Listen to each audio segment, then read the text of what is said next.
kan ju òkò fún wọn àbí kìíní. So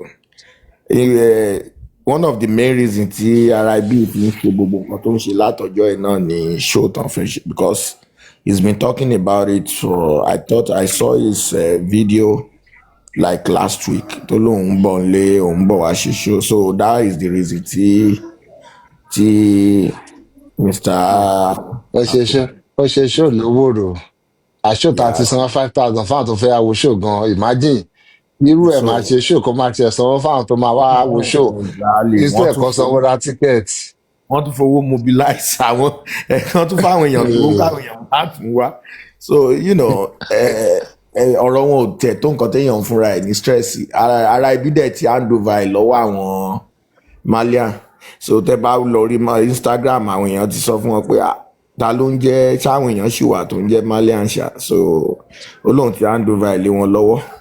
So he has done his part. He made it known to the whole world pé òun ti gba iṣẹ́ o, òun dẹ̀ ti parí iṣẹ́ tóun gbà o. So àwọn èèyàn dẹ̀ ti wò pé ẹ̀dẹ̀ rí àdúrà ti sọ fún lẹ́ni pé justice tó ló máa bá wọn wá tó bá wọn wá. Wàhálà máa wà. Ikú pa nìyẹn kì í ṣe pé kì í ṣe wàhálà lásán. So he has exposed himself beyond mítẹ̀mọ̀ nǹkan tá a lè fi wé. The root of all evil tó sọ fún òun wá avoid yẹn kò sí nǹkan tó wò lè ṣe. You will mọ̀gbà tó máa make a fool of yourself because you want to please your paymasters, and that's what he has been doing all this while. I'm sure pé òun náà níbì kan nínú room ẹ̀ níbẹ̀ yẹn a máa wò pé kí lòun wá ti orí òun bọ̀ báyìí. Tí wọ́n bá ti máa lé àwọn tó ń ta cream jẹ́jẹ́ tó máa lọ sọ pé wọ́n ti fi cream bu ara èèyàn wọn bóra òun dáadáa, bóyá yẹn ni ò bá ti rárá máa ṣe jẹ́jẹ́ àbí kó dúró síbi tó ti ń to kó jẹun, a máa regret pé kí lòun ṣe ògbélé báyìí. No, spirit ẹ mọ̀ pé bó ṣe handle ọ̀rọ̀ yìí láti ìbẹ̀rẹ̀ tó jóun ló divert gbogbo wa tó bẹ̀rẹ̀ máa ní spirit ọmọkùnrin yẹn náà kò lè jẹ́ ó ní. O ní láti wá jẹ ìyá padà, o ní wá jẹ disgrace ẹ. So ìyá yẹn ló dẹ̀ ń jẹ oúnjẹ ló ti bẹ̀rẹ̀ ẹ̀jẹ̀ ń sìn ẹ̀ tí rí ṣe rí downfall ẹ̀ àwọn èèyàn gan máa àwọn èèyàn máa àwa yìí gan a tún máa pitch ẹ̀ nígbà tó bá tọ́lọ́run bá bẹ̀rẹ̀ pẹ̀lú ẹ̀ nígbà tí nemesis bá kaṣọ pẹ̀lú ẹ̀. Ẹ ṣáà máa pè mí sí any justice for VDM kankan àbí any group. Ọ̀rọ̀ yìí ló fi bẹ̀rẹ̀ tán fi mọ̀ because ìgbà tó ń sọ̀rọ̀ cream ṣe gbogbo ẹ̀ yẹn ọ̀rọ̀ ẹ bó ṣe jáde tó ṣe pé ọ̀rọ̀ ẹ náà ọ̀rọ̀ tó wà nílẹ̀ náà ló dẹ̀ tún òun ló máa fọ́ ilé ayé ẹ̀, you know, beyond damage, you know, that is it. There is no escape route fún bọ̀bọ̀ yẹn. I'm telling you the real fact. Ọlọ́run dẹ̀ kì í ṣe tiẹ̀ kan tún máa fààyè ọpẹ́ sílẹ̀ wọ́n wí ọ̀dí ọ̀dọ́ ṣáà ti ní foundation tẹ́lẹ̀ lọ́ọ́ máa mójútó díẹ̀díẹ̀ náà. So it's so sad, it's crazy, but you know we are just à ń wò náà ni mi tẹ kì í fẹ́ gbọ́ mi ń wo fídíò ẹ̀ mi rò pé today is the only day tí mo wo fídíò ẹ̀ ẹyọ kan tán torí pé fídíò yẹn ò dẹ̀ gùn mọ́ and I was just laughing pé and some people are listening to this guy.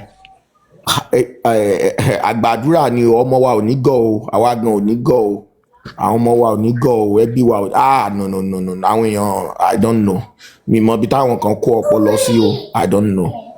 Wọn ò jogún ẹ̀ ní àwọn bàbá wọn ò ní àwọn ìyá wọn ò ní sọ bó la ọmọ ti fẹ́ rí.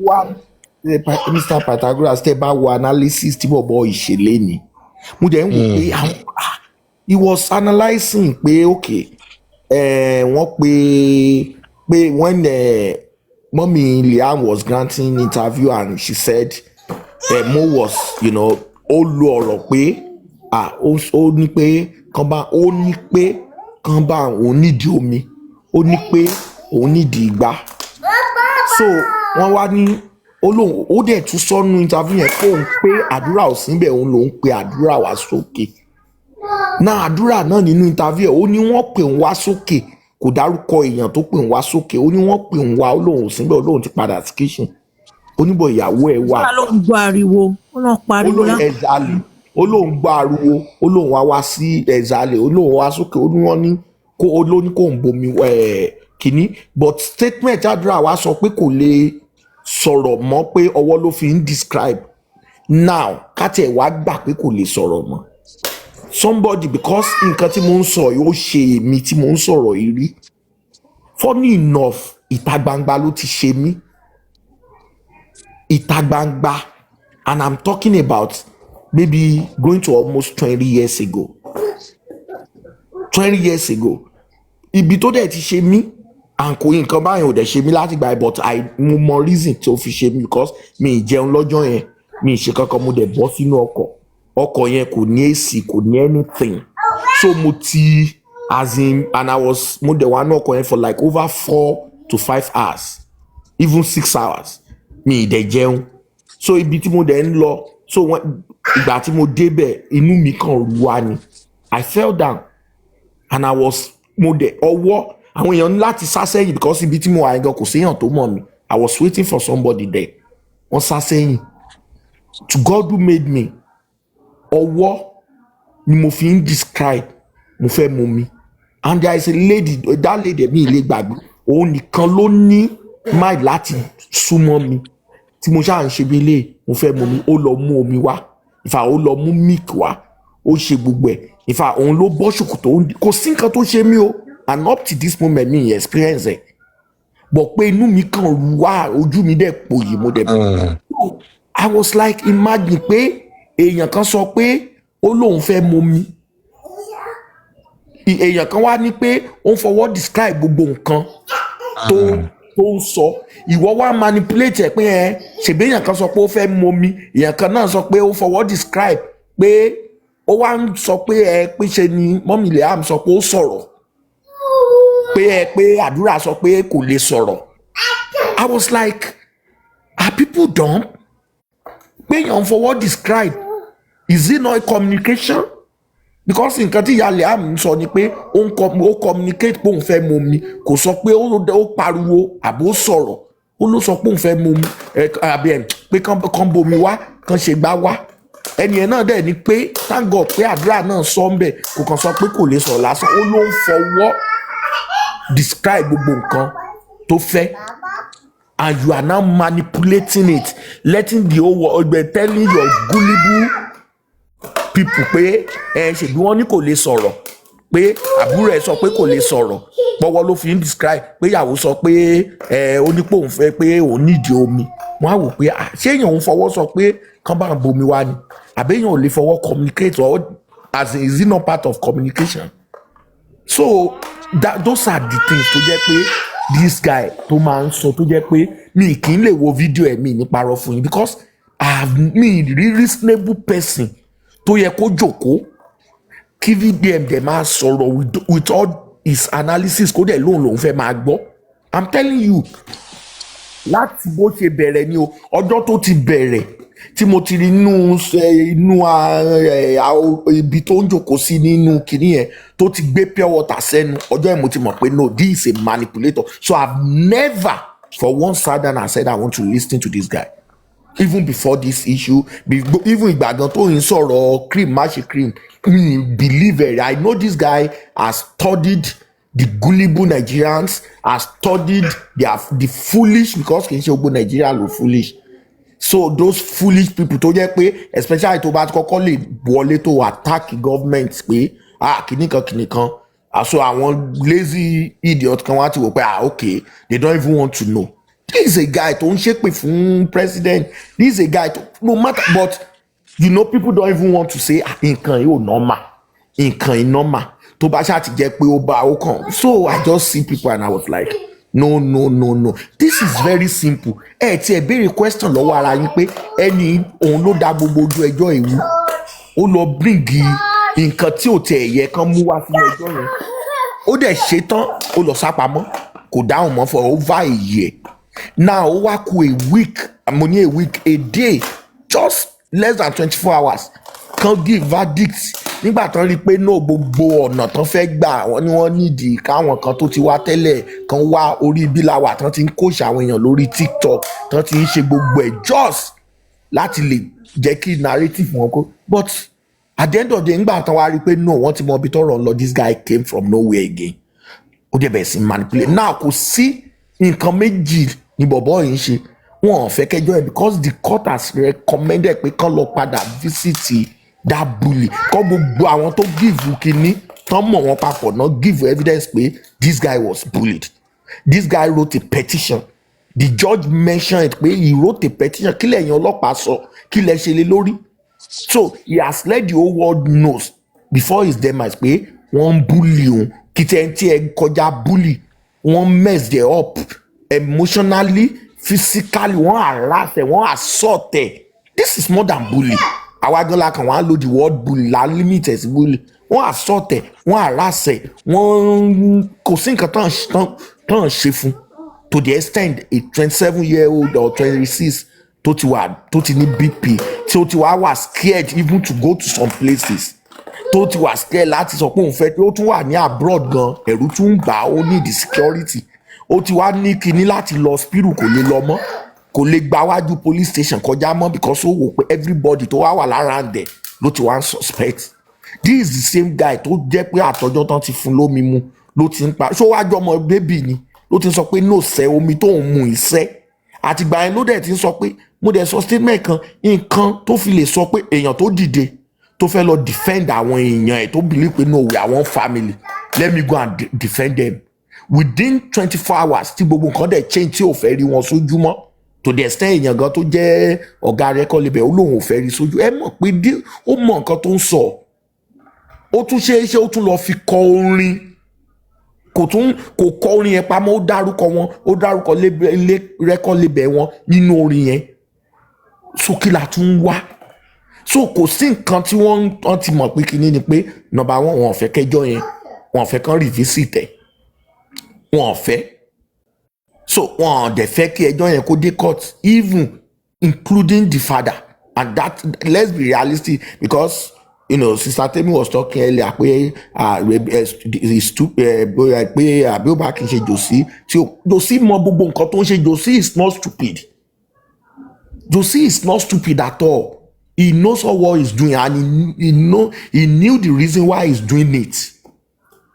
Because if he's stupid, kò ní gbà ṣebí ọ̀dọ̀ èèyàn tó lọ tó ti lọ tún grant last interview ìyẹn VDM ṣọ́dọ̀ ẹni yẹn kọ́ ló ń ròpò ọmọ ẹ̀ tán ni wọ́n wá justice fún tó ń sọ pé ìmúkúmu ni kìnìkan ni he has said a lot of bad things about that guy and this is what his wife has been avoiding pé no memory boy o nobody should spoil it pé no it's not a bad person it's not a ẹ wo question tó bẹ̀rẹ̀ sí ń béèrè lọ́wọ́ àwọn tó gbé wá gbogbo ṣé ó mu gbá ṣé ó mu àwo ṣé ó ń ṣe gbá ṣé ìyàwó ń ṣe gbá ṣé ìyàwó so they are just trying to and that is it so the father is not kì í ṣe pé stupid but he's wild he's cruel he's callous he's wicked and he's heartless èèyàn tó bá dẹ̀ ti wà heartless he doesn't care about anybody ara ẹnìkan that man ara ẹnìkan ló mọ̀ so he doesn't care kó kàn lọlé ọmọ ẹ̀ kó gbowó kó dẹ̀ kúrò ńbẹ̀ kò sí nǹkan tó kàn pẹ̀lú àfẹ́ẹ̀sẹ̀ bóyá wọ́n nà bóyá wọ́n nà bóyá ó ṣe kìíní nothing concern him so that is it so this guy just now ó believe pé òun ti parí iṣẹ́ òun because ó lọ wájú ó lọ ẹ̀yìn ó ní òun rí voice note òun ṣe kinní kan òun á release ìgbà at the end of the day he came out with nothing now people have realized I was on Instagram earlier I read to be candid I read over 40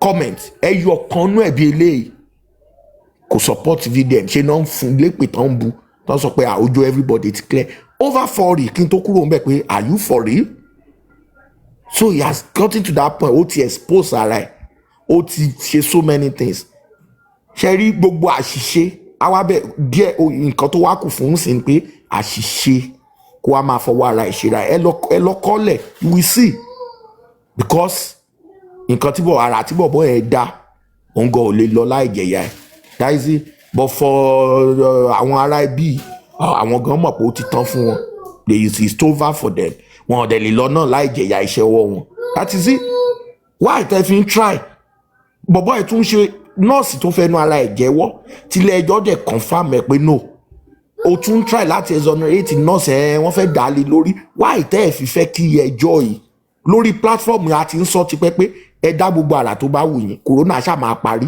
à á lọlé ẹjọ́ but wọn ò fẹ́ kí ọ̀rọ̀ yẹn wọn ò fẹ́ kó délé so ó ní nǹkan tẹ́ ẹ hide ni even with the noise because now it's like you guys are shading the noise ẹ ń sọ pé ẹ ṣe nurse parọ́ mọ́ra ẹni that is it so what are you people covering so even the wife that said she doesn't trust anybody around her kò jẹ̀bi yes she didn't trust anybody even including the nurse because the body language of the nurse wọ́n ní èèyàn maybe your mistake or intentionally or unintentionally somebody died due to your negligence and mistake wọ́n dẹ̀ release ẹ̀ kìíní the next thing wọ́n rí ẹ tó ń party tó ń ṣe kìíní o ò pèyàwó ìwọ tó yẹ pé wọ̀gán ló yẹ kó máa sympathize kó lọ lé bàbá kó lọ lé ìyá kó sympathize wọ́n bá tiẹ̀ máa lé ẹ gan kó kàn sí make effort instead you were partying so that is it so why tẹ́ wàá fi fẹ́ kẹjọ́ yẹn kó dé court and this is what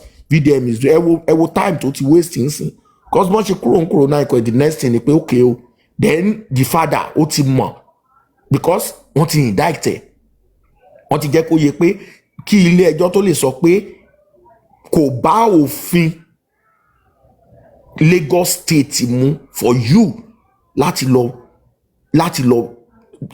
sin èèyàn in that kind of manner láì ní ìwé ẹ̀rí pé ó ti jọ́ lọ́n pé láì ní kankan you just went ahead and ṣe kínní so wọ́n sọ pé just kínní wọ́n fi òfin dé so òun náà dẹ̀ mọ consequence lọ́ọ̀yà ìfúnra ẹ̀ ó dẹ̀ fìdí ẹ̀ múlẹ̀ ó jẹ́ kó yẹ pé no you have committed a crime so gbogbo wọn ń sìn bẹ́jọ́ àti bàbá àti gbogbo wọn bẹ́jọ́ yẹn ò ṣe ní délé ẹjọ́ ni and that let's be realistic so kì í ṣe pé bàbá gọ̀ bàbá mọ nǹkan tó ń ṣe bọ̀jẹ́ pé ó kàn jẹ́yàn kan tó jẹ́ pé ìmọ̀tara ẹni nìkan ojú kòkòrò ọ̀lẹ gbogbo nǹkan tó parapọ̀ sí lára ni àgbèrè tó kọjá nǹkan tá a lè sọ gbogbo nǹkan tó papọ̀ sí lára nìyẹn but still they are just so we just keep watching and èmi mọ̀ pé no wọ́n lè escape eléyìí bọ́n rò pé wọ́n escape ti ọmọ aráyé no àwọn gan máa ń bọ́bọ́ yẹn gan ò dẹ̀ sùn I'm telling you kò sùn bó ṣe ń defend àwọn tó jẹ́ loved ones ẹ̀ bẹ́ẹ̀ ló ń lora ẹ̀ láti make sure pé ṣiṣẹ́ ń bá àwọn ará ibi báyìí and that is it. So tó bá sọ company wọn di Malians pure water ṣọ́ọ̀tì ẹ̀ lè ta gan báyìí. Tí wọn bá tiẹ̀ ṣe music mọ́. wọ́n sọ di Malian loan company kan máa loan àwọn èèyàn lówó sáwọn lẹ́tà kan tẹ̀ tó máa fa. wọ́n lówó wọ́n fáwọn èèyàn lówó lọ́fẹ̀ẹ́ gan àwọn èèyàn gan ẹ̀rọ àbáwọn èèyàn gan láti gbáwó lọ́wọ́ wọn. kò ṣe owó táwọn máa gbà tí a máa fi kú wá àwọn kiri lẹ̀. ẹ jọ àná wọn mọ̀ ni. a ní pọ́nmọ̀ kan tó ń ṣe nísìn but then they are not wise. I think they're a bunch of dropouts. What they should be doing now is divesting. Because I don't see, but then, who knows? We are in a crazy country where anything goes, where this kind of thing, people take it lightly and maybe before you know it, things might start changing for them. But with the way it is currently, their best bet is just to divest. Ètò bá lè lọ máa ṣe backup singer lẹ́yìn àwọn TikTok music band kan lọ máa ṣe. I don't even think mo tẹ̀rọ bí ó ní voice gan tó lè fi ṣe gbogbo kíní yìí. What most of them sing is rubbish. Studio effect ló ń gbé most of àwọn orin wọn tó ń release. Tẹ́ni tó ti fagbó tán torí ẹ̀ tí yí ọdún yóò ló fẹ́ kọ gan. Imagine kí ni ẹ jẹ́ backup singer lẹ́yìn Bóyọ́lá Best kí ló fẹ́ kọ nínú ẹ̀? Kí ni wọ́n fẹ́ kọ? So I think they should just go and look for some other talent they might have. Èyí tó bá ti kọ́ṣẹ́ ọwọ́ nu wọn, owó tó bá ti pa ń bẹ̀, kọ́ try láti kó sórí láti ra machine kọ́ máa fi ṣiṣẹ́ ọwọ́ tó bá jẹ́ shoemaker. Kó ra àwọn machine tó fi máa ń fáìlì sóòlù bàtà yẹn and all that.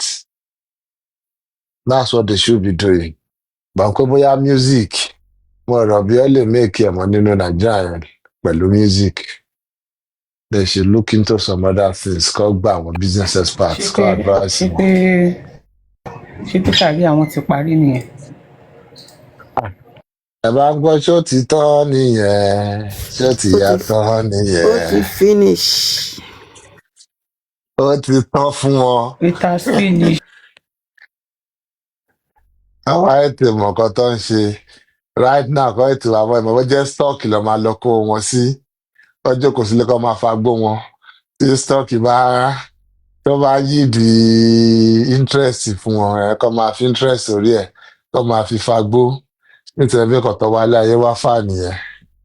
bírò yẹn gan invest sí stock yẹn gan máa fọ́ so kó má tẹ̀ yá ni ọjọ́ tó bá ti kówó ẹ̀ sí ṣé pé tó máa ṣé pé crash. ṣé pé kọ́ máa lọ tún kọ́ bá àwọn tó ti dí a stock tún kó bá kọ́ máa àwọn lọ ọmọ tún ọlọ́mọ kó bá. tó tún ṣe tó fi ń jẹun kò sí nǹkan tá à ń tán dọ́wọ́ lé báyìí tó lè ṣe rere àtàwọn àtòkò kò sí mọ́. àtàwọn àti àtòkò jẹun ó ti tán fún wọn. ó ti finish. kò sí nǹkan kan mọ́. ẹ sọ pé ó ti lọ. Ọ̀túnba sọ́nà sọ yìí ó ní báyìí wà ń bẹ̀ yẹn kọ́ lọ kó bọ́ǹbù jọ kọ́ sọmọ wọn lọ́rùn wọn dé blow gan.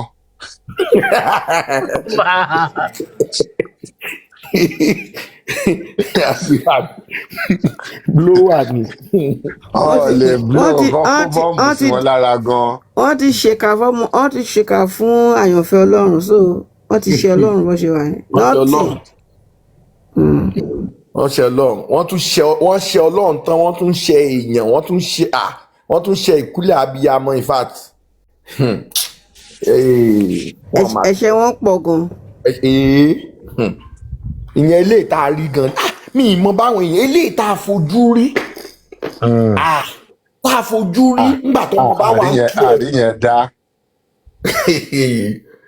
nígbà tó ọmọ bá wà ń kí ẹ tó dẹ̀ sọ gbogbo wọn di kinní tábà tiẹ̀ rí anything tá àti ẹ̀ wá ṣúọ̀ ká tẹ̀sọ́ pé àwà ṣúọ̀ ti Mohbad ọmọ DJ Splash yẹn kọ́ a rí ọ̀tọ̀ ọmọ DJ yẹn Splash yẹn tó fẹnu ara ẹ̀ sọ. fúnra rẹ̀ ló sọ màmá ẹ̀ náà dẹ̀ jẹ́rìí sí everything dẹ̀ wà so glaring èèyàn dẹ̀ rí báyìí. èèyàn tọ́lọ́run wá lò fún abiyamọ tòótọ́ tọ́lọ́run lò fún tó rescue ọmọ yẹn with his hard earned money pẹ̀lú motherly care and everything tọ́lọ́run jẹ́ kọ́mọ yẹn ṣì wà láyé dè ní òun lẹ́yìn kan wá jókòó ẹ̀dẹ̀ ti gbàgbé bọ́ bẹ́ẹ̀ ṣe rò pé ẹ̀ ń bu tẹ́ ń pùlẹ̀ dáhùn bẹ́ẹ̀ lọ́lọ́run ṣe ń san lẹ́san nǹkan tó ń ṣe náà ọlọ́run san lẹ́san nǹkan everybody ló máa jèrè iṣẹ́ ọwọ́ ẹ̀ so ìwọ títí ẹ ti tán wá rò pé àtòkò jẹun tá a mọ̀ bí tó ti wá tá a kó yẹtí sí mú tá a kó sétí tá a kó sí kínní òun lò pé òun ló máa bá ẹ revive o rò pé òun ló máa lè bá ẹ revive dead career ẹ rò pé òun ló máa bá ẹ ọmọ DJ Splash ọmọ òkú ọ̀run náà ni ọmọ aláìní bàbá ni o ẹ̀ṣẹ̀ wọn tiẹ̀ ti pọ̀ jù ẹ̀ṣẹ̀ wọn ti pọ̀ jù ọmọ aláìní bàbá lọmọ yẹn náà o torí bàbá ẹ̀ ti kú. ẹ mo yẹ àwọn tó ń nà pẹ̀lú mọ́ọ̀gàn ni tó bá ti ń nà ṣóun nìkan náà ń nà ni. ṣáwọn tó lè lu odidi veteran tó kí rugged man mọ́lẹ̀ tán kí rugged man mọ́lẹ̀ tó bá wí bíi bébì tó lù sí àsíá. ó dẹ̀ dúró tó ń sọ pé your career is dead you are dead you are gone. èèyàn tó ní kí gbogbo nàìjíríà máa dúpẹ́ pé òun kì í ṣe síríà apààyàn. ó yẹ ká máa gbé dànsákàtù fóun pé ọ̀dà àwọn àìsàn ní pòun jẹ́ síríà kiri ni ẹni yẹ kò ní yẹ pẹ̀lú ọ̀rọ̀ yẹ ọlọ́run kò ní yẹ. manipulator ẹ̀ náà ní pé ṣèbí eléyìí tóun tiẹ̀ sọ ni pé òun máa ń ṣe ọkùnrin wọ́n ń kọwọ́ sí oní tóun bá sọ mí gan-an ó lẹ́rù máa ba gbogbo wọn. oníṣègbè lóhun tóun tẹ̀ sì sọ la gbọ́ pé òun kọwọ́ sí ìdí obìnrin ọkùnrin òun ṣe gbá òun fọwọ́ nǹkan ọmọkùnrin ṣeré ohun tóun bá sọ ilé tó jù yẹn gan tóun ti ṣe láti lówó ẹ̀yìn kan dẹ̀ jòkó ẹ̀dẹ̀ ń pè ní mẹ́ńtọ̀ ni. mẹ̀sáyà wọn nìyẹn. ẹ̀dẹ̀ ń pè ní mẹ̀sáyà tó fẹnu ara ẹ̀ sọ. àwọn èèyàn wa wọ́n sometimes èèyàn máa sọ pé wọ́n deserve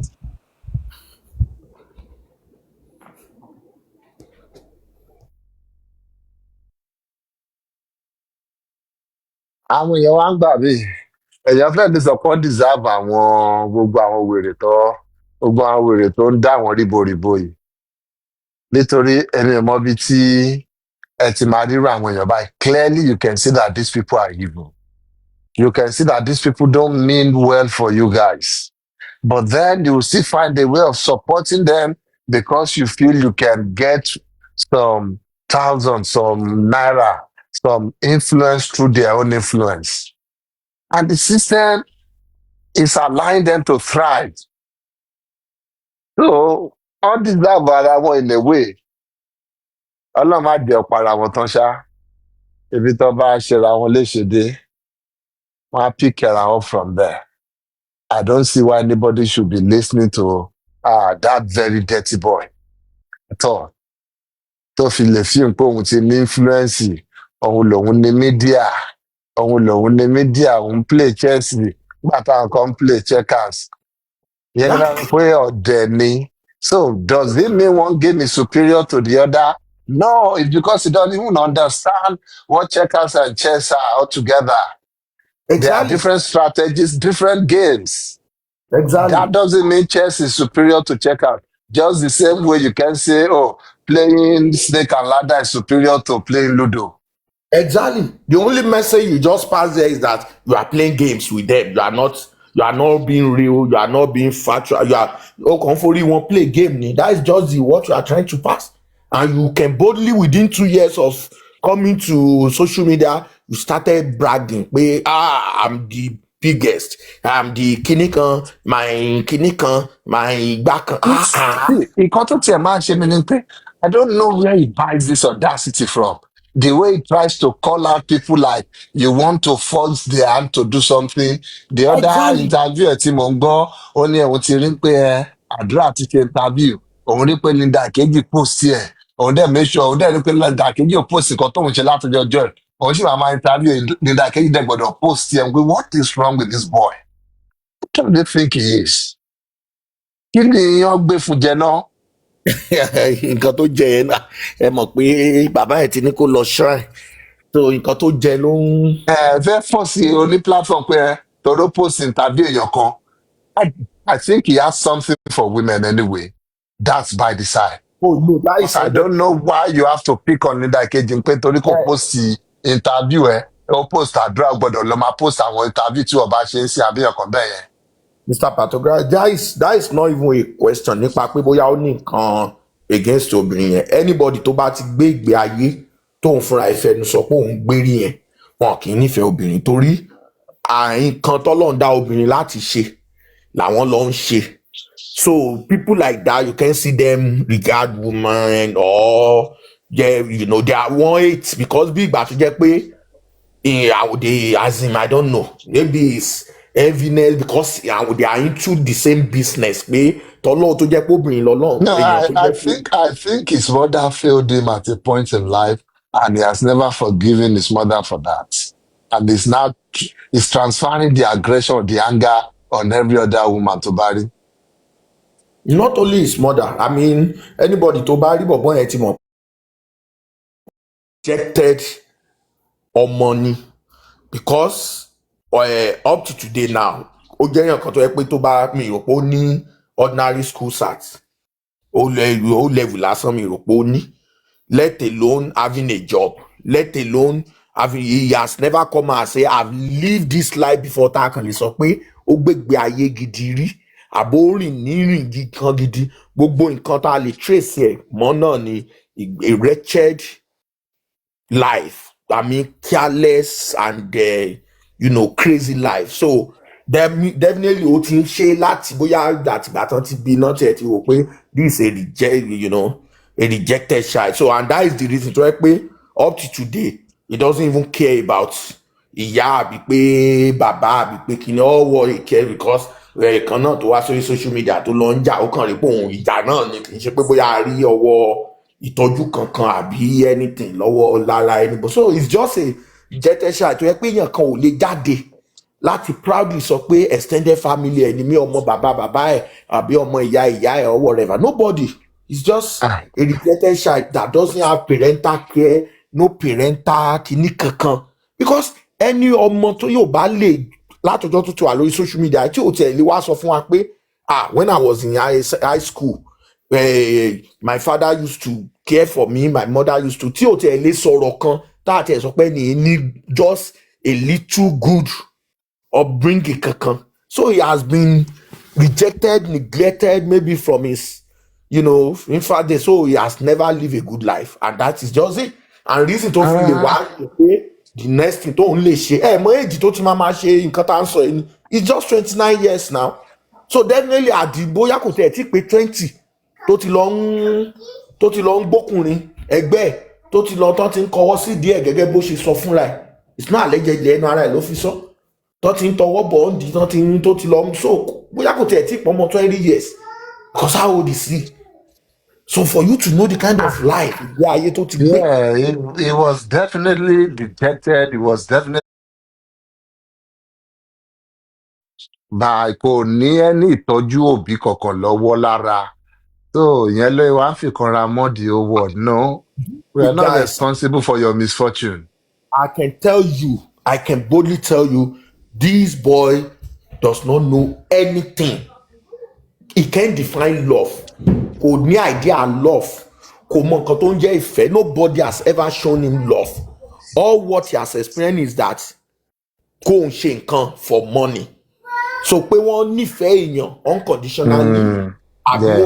He doesn't know. Kò mọ nǹkan tó ń jẹ́ ìfẹ́ rárá. Kò mọ̀, if you ask him to define love, kò tiẹ̀ mọ̀ pé òun exist. So that is the reason tí ò lè mọ̀ pé ìyàwó lè nífẹ̀ẹ́ ọkọ, àbọ̀kọ lè nífẹ̀ẹ́ ìyàwó, àbẹ̀gbọ́n lè nífẹ̀ẹ́ àbúrò.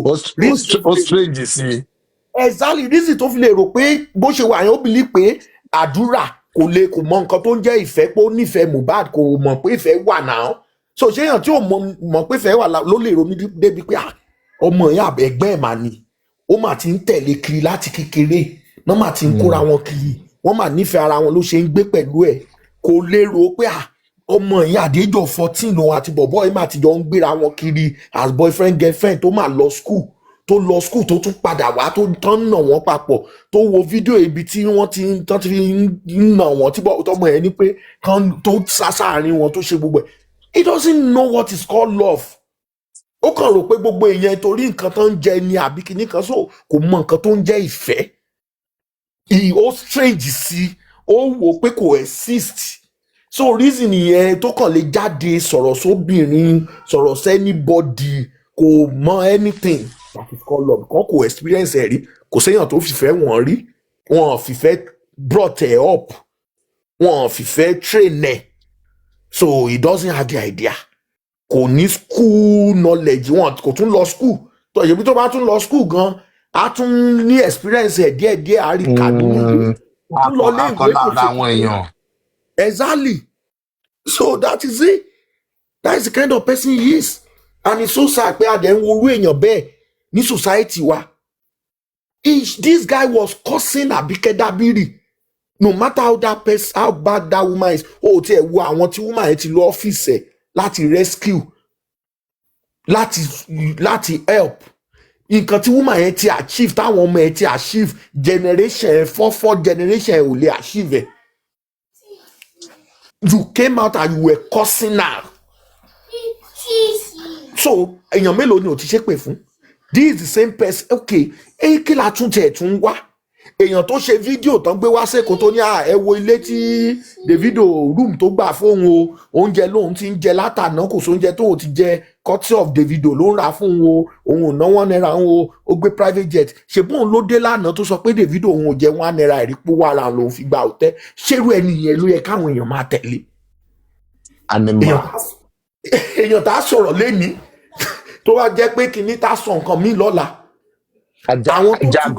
Ajágan tó bá fájá ló jẹ lénìí á sì respect ẹ tó bá dọ̀la. Wọ́n bá dìdí sí yín lọ́la, àìrèdí pé okay mo jẹun lánàá. True ẹ. That is it. So ẹ rí pé ó worst ju ajá nìyẹn. This is a guy that doesn't even, so that is who he is. Nǹkan tó bá ń jẹ lẹ́nu yẹn tó bá ti jẹ́ bí eléyìí kó tẹ̀ tó kúrò ń díẹ̀ ó ti sẹ́ni ẹ wo gbogbo àwọn tó ti bá ṣe gbogbo wọn pátá ló ti dọ̀tá ẹ̀. From A to Z kò sí eléyìí tí ò ti sọ di kìíní, because ó kàn ń hùwà ní kò mọ because kò believe kì í ṣe ìfẹ́ ló fi ń bá wọn lò òun ò dẹ̀ believe báwọn náà pé èèyàn kan lè nífẹ̀ẹ́ òun so ó believe pé ìran rẹ̀ ṣèbí nǹkan tán jọ ń gé lọ́wọ́ ara wọn ni so he doesn't know what is kò mọ nípa pé èèyàn kan nífẹ̀ẹ́ èèyàn for no reason so ó ti divert ó ti kúrò lọ́dọ̀ Davido ń sìn ó ti ń ju ṣọ́ọ̀tì lu Davido ó tún ti lọ́dọ̀ Burna tó bá tún dọ̀la á tún rápálá lọ ibòmíì so he just hustling ìgbà tó ti tó kó jẹun tó rí i pé ìyẹn ò ṣe kinní ló kàn lọ package ara. ó ní pa àwọn èèyàn go for the bigger one kékeré ní tọ̀dọ̀ ẹ̀ ó pé kí ló kù tá a máa tà jẹun báyìí. ọlọ́run adarí jẹ́ yẹn àbí nà ó ti toko rí ń pa àwọn èèyàn ojú àwọn èèyàn ti là ń ta láyé kí ló gbé sídìí yìí abeg tá a bá tiẹ̀ máa jẹ kínní ẹ jẹ́ ká jẹ èyí tó ní kìmí. Stupid boy. ẹ jẹ́ àjẹ tó máa lálùbáríkà ìwé tó máa dùn jẹ táwọn ẹ̀dọ̀ àti ìfúnnú àwọn gan máa dúpẹ́ lọ́wọ́ àwọn. Pé tó bá tiẹ̀ máa káyọ̀ mọ́ díẹ̀ pé ọkùnrin ló ń tì nǹkan bọ̀ yín ní kíní á pé nǹkan tó tiẹ̀ ní kíní ní láti ẹ̀ wípé àbájọ ìkọ́tẹ̀ ṣe rèé ó tóbi ojú bẹ́ẹ̀ lọ. Akáyọ̀ mọ́dí nǹkan rẹ̀ dẹ̀rẹ̀dẹ̀. Bá máa rìnyàn láyà. Bàbá yẹn from even ìgbà tó ń ṣe tàwọn oníkírìmù yẹn mi ìgbà tí for some reason níjọ́ tí mo kọ́kọ́ rí mo kàn pé wèrè wọlé eléyìí mo kàn scroll away ń pé wò I'm not even mi ti fẹ́ listen sí bọ́ níjọ́lá society tá à ń gbé náà ni àìpé society tá à ń gbé tí ó bá ṣe pé. Issue ni pé àwọn masses country wa and it's not poverty o I think it is lack of proper education because I'm not bringing two and that's why Yes. we need to tell ourselves the truth. As parents we have a whole lot of things to do, a whole lot of devices in the community, in the society. They start from us. Most of these things starts from us. Yes. Because we didn't teach our children the right values. We didn't teach them when to stand up. Rather, we'll tell them, am I worrying about Bojumbe? The same thing some stupid so-called elders were just telling Iyabo just some few days ago. Because that is what they grew up with too. Eventually, one they transfer culture burúkú yẹn sínú àwọn ọmọ pé you cannot ask questions. It is not respectable. It is not good for you to just start questioning everything. No. Because at a point, àwọn ẹ̀ máa lose our confidence kan. Whatever anybody throws at them, they will take. And that's why you have people like our rat heads. They will throw narratives at them. They will not even have the mind to question that. What are you talking about? Why is this one like this? Why is that one not like this? They will be too afraid to ask questions, even from their own peers. Why? Báwo lè wá fẹ́ béèrè question lọ́wọ́ àwọn tó wọ̀ bóyá wà ní higher authority than them. So this basic education should start from every household. Because ilé kan ṣàníru VDM yẹn ti jáde. Some parents are responsible for the vices, for the failures in the life of Naira Marley and Sam Larry, whether we want to say it or not. Àwọn òbí kan ló bí wọn náà. Àbí kan ló bí wọn tí wọ́n mọ̀ pé tí wọ́n fi decency kọ́ wọn, tí wọ́n fi kindness kọ́ wọn. If people like that were kind, tó bá ní any modicum of kindness in them, they will still by now. By now, they would have issued different statements. They would have issued different. In fact, they will continue apologizing. Public at some point, you told you, I think you've done enough. Yes, you are remorseful. I think you've paid enough for your sins. Go and sin no more. But you see, what do? They throw money as problem. They go about So they doing are doing charity the here right and thing. there. That money can do everything. Yes, because some people forgot to do their job, which is their parents. And it's not like when you insult the parents, but it's just the fact, it's just the truth. These people brought people they are not prepared to teach, they're not prepared to mentor into the world. If you know you're not ready, láti mentor more, láti teach them the right values, don't bother. Yes, mistake happens. To know you, if you're not ready, there are options available to you. It should be a conscious effort training a child, because eventually you might dump our problem yìí sí wa lọ́wọ́ ni. Look at the problem of Naira Marley, Sam Larry, and VDM we're dealing with today. Some failed parents, some failed people dump this problem on our laps. And now we are here solving the problem for them. Trying to teach these 20-something, 30-something-year-old babies how to behave in a decent environment, how to be accountable, how to know when to call it quits, how to know when to say sorry. Tí àwọn àlú yẹn ká máa ṣe gbogbo yẹn ní ibo ni ìyá àwọn ọmọ yìí wà. Àwọn tó tiẹ̀ tí wàá jẹ́ ìyá àwọn náà tó yìí wà lórí social media náà, kí làwọn náà ń tíìchì, kí ni wọ́n ń sọ náà. They That's don't even have dirty. spine. Àwọn tó yẹ kó jẹ́ ìyá àwọn tó yẹ kó máa dúró ní dúró pé irọ́, this is how it should be. Kí ni ẹ máa gbọ́ tó máa sọ? Tí change díẹ̀ bá ti kàn wọ́n lọ́wọ́ náà, they are there for the money. They are there to be bought. Yes, pé bóyá a ṣe speaker, àbá ṣe blogger, àbá ṣe commenter.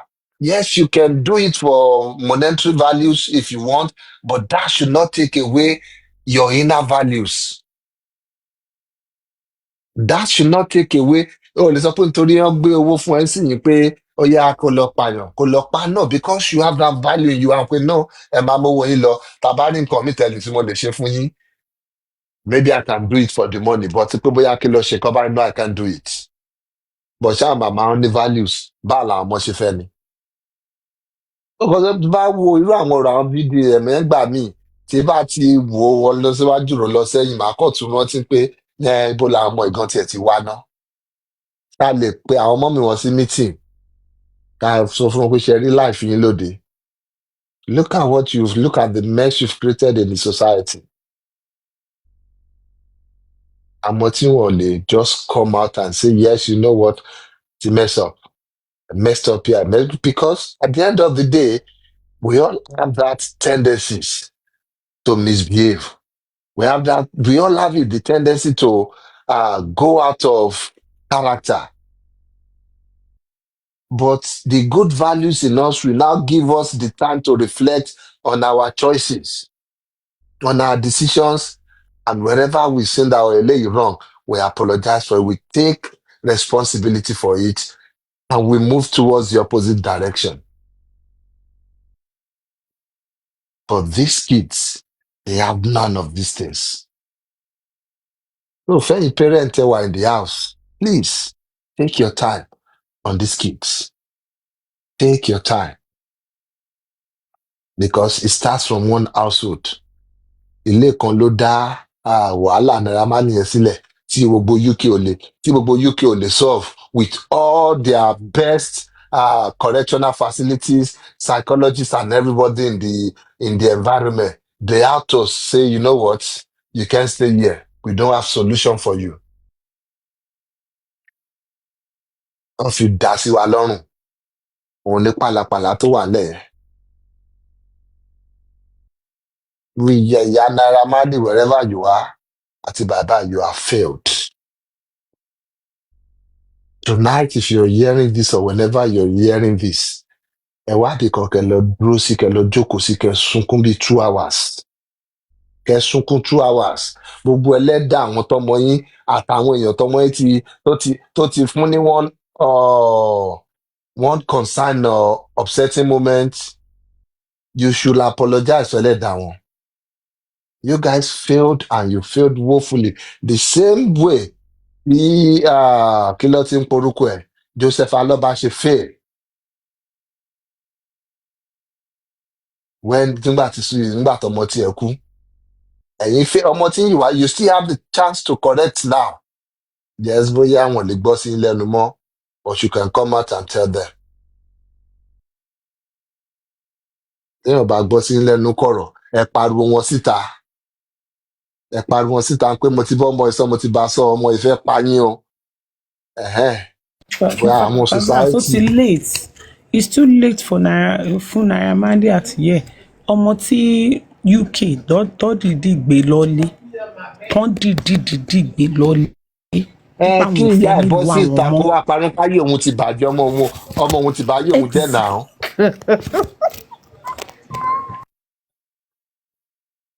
Ìyá ẹ̀ ṣì ní option yẹn náà. Kó má bóná mọ́ra. Àbí náà, what's the point pé yes, ẹgbẹ́ ọmọ ti bàyí láyé jẹ́, ẹ bọ́ síta kẹ́ wá pariwo. One way or the other ẹ̀ lè sọ náà. Somebody might be there to help. Somebody might point you to the right direction. Kó kìkan báyìí lè máa ṣe sí. Bàbá ní kẹ́ bóyá kẹ́ commit ẹ̀ fún some mental, because whether we like it or not, some of these things might be ó lè wà deeper ju physical tá a rìn lọ. Something might be wrong with this boy mentally. Bóyá ìyá ẹ̀ náà ti lọ ṣèyàn kan tó yẹ pé bí ọmọ ọlọ́gbà mu. Wọ́n fi iná ọmọ jó nìyẹn o. Kò ṣe ìgbà tí wọ́n bá kú lọ́wọ́ èèyàn nínú ọmọ jó yàn. Wọ́n fi jó bàjẹ́ báyìí.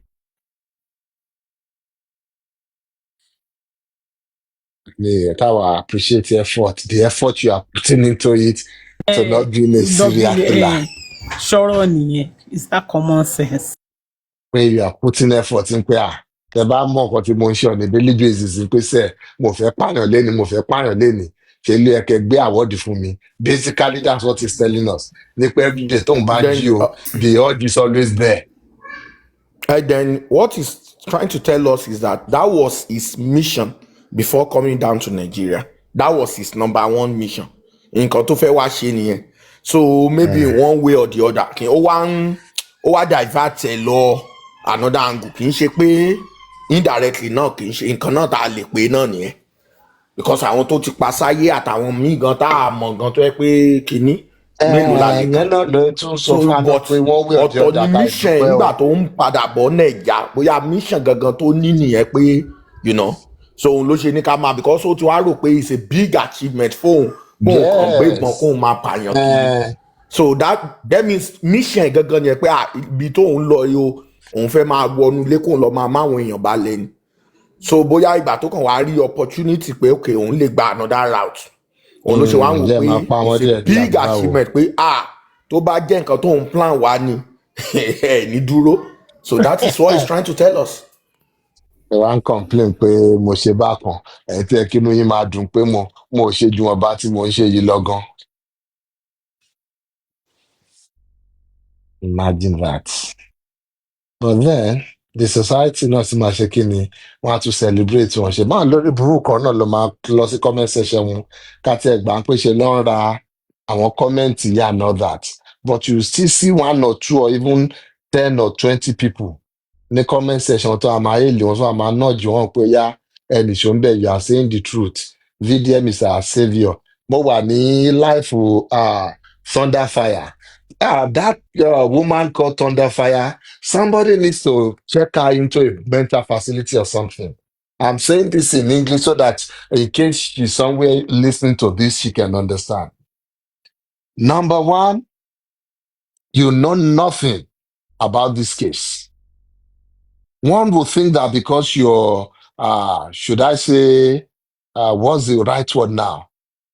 I don't even know where you live. I can't say maybe you are European or something, but one would think because you're not a Nigerian, you're white, one would think, oh, you should have some basic understanding of what morals, what laws, what things should look like under decent setting.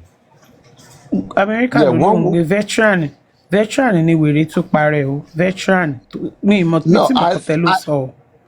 I think the woman sometimes it's either I don't want to rush to judgment on her case, but for me, it's either she has this big mental problem that she's taking a pill and maybe once in a day, or sometimes she forgets to take a pill, or she's just an animal like the rest of them. It's either the two. Whichever one, whichever category she falls into, she can fit herself there. I won't be the one placing her there. It's either she's missing a pin or she's just outrightly an animal, somebody with no moral compass. Today, I saw the way she was going about yelling VDM is their savior. VDM will bring out something. And I think guy was on the platform trying to be reasonable with her, trying to be diplomatic with her because you know they are friends. And sometimes, say as a friend, if your opinions are not the same, you just want to try and be diplomatic with them, remembering the where you started your friendship from and all that. But she was not having it. He was not even ready to be reasonable at all. She was just dropping IT guy and saying, no, IT guy is speaking for we missed him. He's not going to have it today. We missed him at the one causing justice, making justice not to happen. And this, you know, she was just going on and on. And I told that woman, please go and take your pay. And she was coming for me. I don't know what your problem is, Thunderfire, but I think you have so much time on your hands. Number one, I think people who have been paid to look after you, Mr. they're not doing a good Pythagoras, job. Pythagoras, I think part of her problem was, okay, I think she was in a relationship with a Nigerian person, and that person, bóyá ẹni yẹn swindle ẹ̀ ni o, bí yẹn jálẹ̀ ló fẹ́ lù mí ni o, I think that added to her problem. So once in a But while, I see, think ó máa ń heat her up. we Ó all máa have ń our heat her up. problems. We have problems in our lives here and there. Don't bring your personal life problem into this case. This case is Exactly. simple. Justice for Mohbad. Yes, some of you guys said you want to know what killed Mohbad. The court has given you clarity on that. That has been established. There is no longer any justice again in looking for what killed Mohbad. The only place where justice lies now is making those who bullied Mohbad, holding them accountable. That is the only place you can find anything called justice in Mohbad's case now, not in what killed Mohbad. If you're still in that category, in that pool of people looking for what killed Mohbad, it is either you're suffering from a very big malady or you're just being mischievous. There's no what killed Mohbad. What killed Mohbad is negligence. Negligence by who? By the nurse. Will the nurse be charged? Hopefully, yes. If the nurse is not charged, what can we do? We will keep advocating, we'll keep protesting, we'll keep speaking up so that the nurse is charged quickly and the nurse is made to account for her negligence. And if the system can find a way to be merciful on her, that's none of our business anymore, but that she has been held accountable, that is what we are interested in. So if you're now still sitting there, hoping that VDM, this same very stupid boy we've just finished talking about, this same boy that lacks anything called decency, because I don't know how somebody can come from that low, a common prostitute like VDM, pardon my English. Somebody like that will now be the one sitting on the high seat of justice. We want justice. We want things to work well in the society. Since when? Since you stop pimping yourself around, you now want to be the one to champion the cause of justice that you know nothing about. Only recently you've been coached, and now they've been telling you about duvet soaked with blood. They've been telling you about railings. I don't know, maybe the next one they will tell you about CCTV. They will tell you about the 3-second video because those are the everything we've dealt with in the past. He Now spoke that about you're already CCTV already. He spoke about CCTV. Ó ti sọ òun dìídì lámọ́lẹ̀ ni pé there is a CCTV pé ṣe náà náà remove pé ẹ̀. tí Yomi version ní tó máa lọ sílé tó máa gbé fídíò ilé táwọn lọ ṣe fídíò ẹ̀ pé òkè o ibi tó ti yọ CCTV lélẹ́yìí o woman tó àwọn neighbor tó ní Àwọn èèyàn lélẹ́yìí ti o gbogbo kankan bẹ́ẹ̀ yẹn. in fact àwọn èèyàn ti dára ẹ̀ tiẹ̀ tún rán mi létí Yomi lálẹ́. Àwọn èèyàn ti dára nínú justice wọn yìí o. Ọlọ́ọ̀la. wọ́n tẹ̀kẹ̀ ń bring VDM up to speed pẹ̀lú àwọn story yẹn ní pókè tó ju eléyìí sí wọn fi dúbé soak with blood Nà lọ wọ́n wọn. ṣẹ̀ lọ mu láti bẹ̀rẹ̀ wọ́n ṣẹ̀ lọ because wọ́n rí i kò pé mú anything pa kéèsì yẹn ọ̀ṣẹ̀ ń kó chẹ́pọ̀ ọ̀gbẹ́ni wa bóyá máa lò léléyìí àwọn kan tó máa tún fi dá wàhálà lẹ́ẹ̀lélẹ́ ó yá tún so eléyìí tún lọ gbé release wá ó yá tún lọ gbé interview Kàrímọ́ wá I will not be surprised ó yìí máa gbá wọn one of chat Kàrímọ́ wá tí ẹ ti sọ pé òun káṣọ tútù débẹ̀ ni wọ́n kó bàtà ní size 45 ni Mohbad ń lò igbá kan àwo kan bàtà Mohbad ẹ mọ gbogbo àwọn story stupid story tí yẹn náà sọ ń gbà yẹn. VDM is still going to take us there. It's still going to take us back there. So if somebody like Thunderfire, who you would think that, oh, because of our exposure, but then I think we assume too much of this so-called, what's the right word? Not foreigners. That's not the right word. Westerners. Yes, these so-called Westerners, we assume so much about them. We think they are learned. We think they are experienced. We think they are exposed. But I think we're usually wrong with most of these people. Please, with my little interaction with some of them, if you ask some of them, where am I from? If they see somebody like me and you ask them, where am I from? Which country am I from? What they'll tell you is Africa. Some of them still feel Africa is a country, not a continent.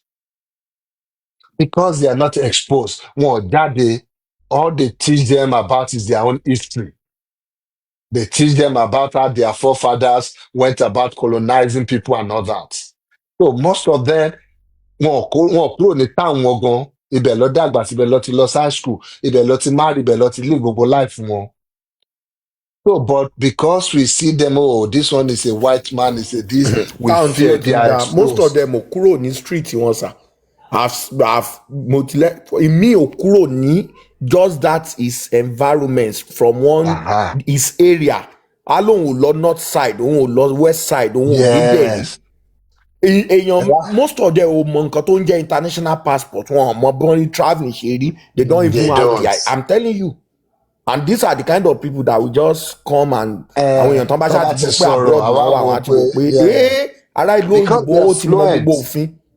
Yeah, because they are fluent in English. Exactly, And all because that. We ọ̀rọ̀ see ẹ mọ̀ this that is it. language, they should be fluent in it. Bẹ́ẹ̀ni náà bá ń sọ Yorùbá kò lè kọ́ mi lẹ́nu bí English ń kọ́ mi lẹ́nu yìí. So we now feel, Exactly. oh, fluency in English interprets to intellect or interprets to knowledge. No. And that is a perfect example for this Thunderfire of a lady. She lacks anything called wisdom. She doesn't have even logical reasoning to reason logically that the court has said this because they have these evidences. Number one, up to this particular moment, don't forget Mohbad was his body, his remains was displayed, examined, and explained to the court full of people that no other wound was on this boy apart from the wound he sustained from the altercation with Prime Exactly. Boy. Yes, sir, So- I could, Mr. Pythagoras, Yeah. sorry for cutting you. I don't know, because I could remember the day they were even showing the video at the court. The father was sitting down, mine, they show everything, they explain everything, and their lawyer came out and said, apart from wound, tó ní pẹ̀lú Prime Boy, pé òun ò rí any other wound. Also, so I don't know. So, and you people still come out wọ́n display ẹ̀ kì í ṣe pé wọ́n ṣe lókòrú kì í ṣe pé àwọn kan lọ́kàn wá sọ pé kinní kan ẹ̀gbọ́n ẹ̀ wà ń bẹ̀ nígbà tán lọ wò ó lọ́ọ̀yà àwọn wà ń bẹ̀ everything and they came out wọ́n dẹ̀ sọ nǹkan tán rí. So ìwọ kan dẹ̀ pera ẹ pé o wà ní western world o wà ń kíní ṣé àwọn tí ò tiẹ̀ mọ nǹkan tán ń pè ní maybe evidence àwọn tá à ń sọ ìsà lẹ́yìn kan sọ òyìnbó lọ rẹ̀ àwọn òyìnbó kan wà ẹ mọ̀ pé àwọn òyìnbó kan wà tó yẹ pé bẹ́ẹ̀ bá lọ school ẹ lè mọ̀ ó yàtọ̀ sí òyìnbó normal ẹ ti get point ẹ bó ṣe wà ní Yorùbá náà ni àwọn Yorùbá kan wà báyìí tó yẹ pé àwọn tó lọ kọ́ Yorùbá school tán bá sọ àwa ìyá àwọn pé so bọ́rọ̀ òyìnbó náà ṣe rí nìyẹn so there are some even simple English tírú wa ìmọ̀ tó yẹ pé tá a bá sọ wọ́n máa ń wọ ẹnu wa ni pé àkí ló ń jẹ́ bẹ́ẹ̀ because wọn lọ school wọn lè mọ irú òyìnbó yẹn. Yes, wọn tún lè mọ usage wọn lè mọ context kan fi wọn lè mọ usage wọn lè mọ ibi tá a lò sí let alone for them to know the meaning of justice àwọn tí ò kọjá school ṣebí school lèèyàn ti máa kọ́ citizenship ṣebí school èèyàn gan tí ò bá ní kíní I could remember Nàìjíríà even gan kó jẹ́ science lè ṣe citizenship because wọ́n fẹ́ ká ní idea what is it called ẹ ti kẹ́ pẹ́ bọ èèyàn tí ò gba school kọjá exactly bọ èèyàn tí ò gba school kọjá ṣé ó fẹ́ mọ gbogbo yẹn ni kò lè mọ̀ náà so ó kàn lè ẹwọ́rú fídíò mú sí kò sí traces pé ó tiẹ̀ gba school kọjá rí so he can just come online and say anything and rò pé bóyá no òun náà ń sọ̀rọ̀ nìyẹn so for a reasonable person a kàn wò pé ṣé so nǹkan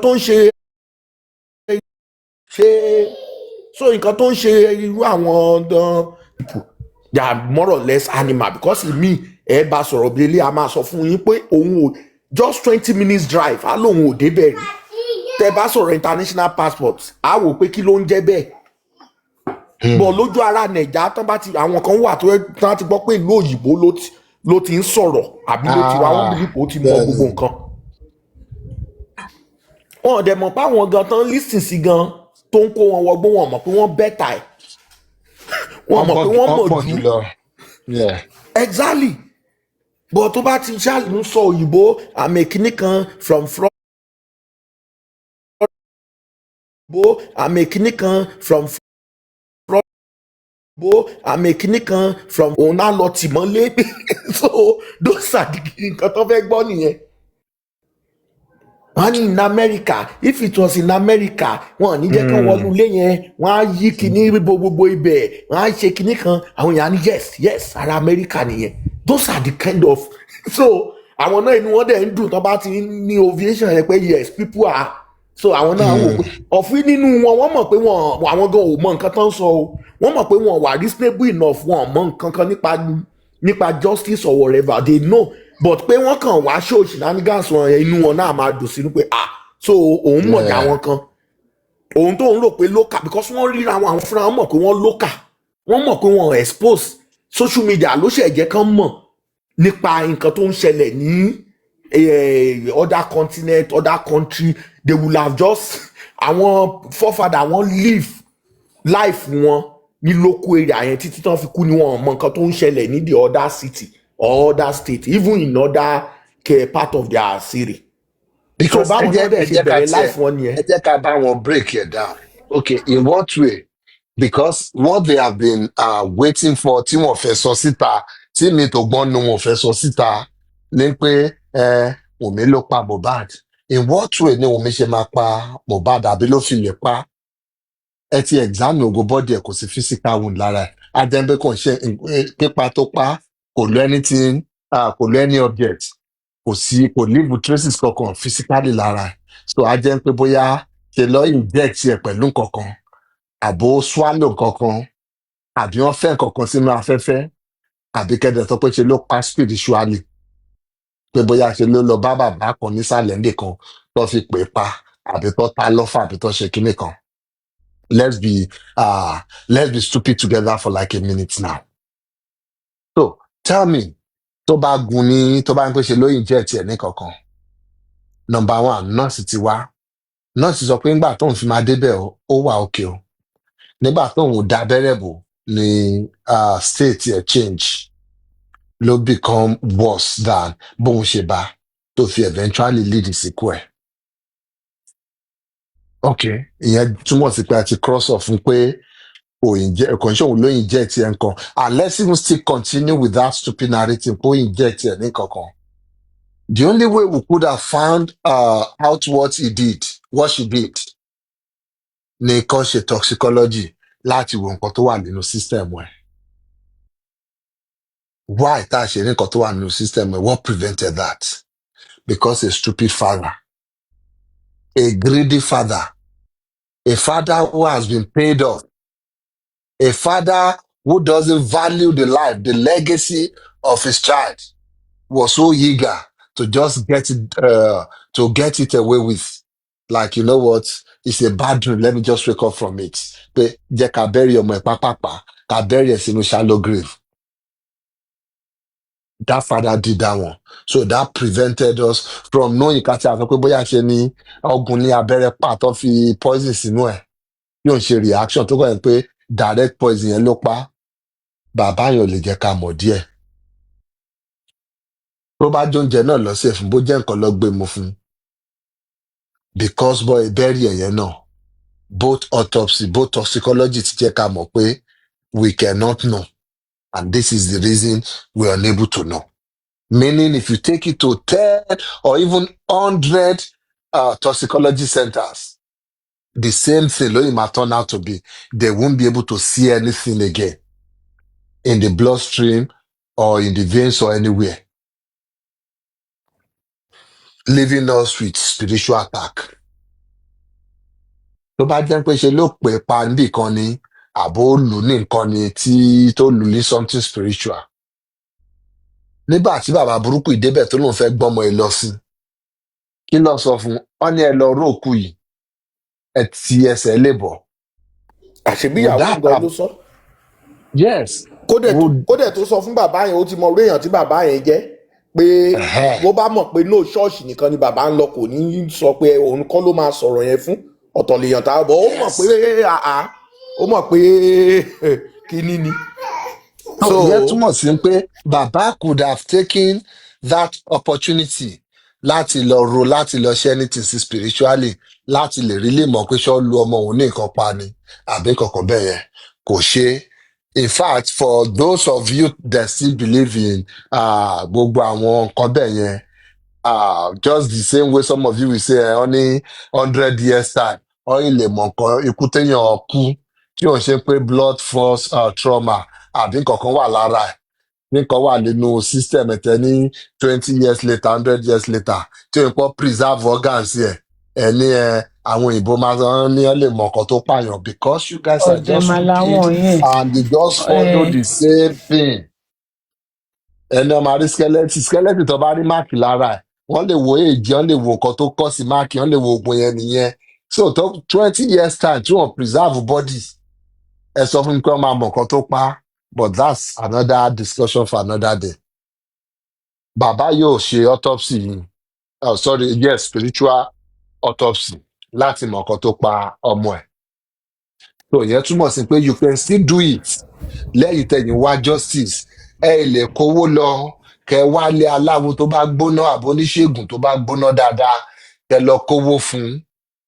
Ẹ mọ bẹ ṣe ń sneak lọ síbi láti lọ wo mohbad bó jẹ́ nǹkan lára ẹ̀ lẹ́fẹ́ lọ já ni o àbí irun orí ẹ̀ ni àbí bàbá tó láṣọ ẹ̀ lọ́wọ́ aṣọ tó làágùn sí tẹ̀tí ń pọ̀ lẹ́tì láti jọjọ́ ẹ mú kan lẹ̀ fún wọn kọ́ lọ wá àwọn aláwo gidi kọ́ gbé fún wọn kọ́ wá ikú tó pa á tó bá dẹ̀ jẹ́ pé spiritually ni wọ́n á tún wá yẹn jáde fún wa. But without all this it means there is no other way. There is nothing else. The only thing that has been scientifically and logically proven is that it started this chain of reaction started after the injection.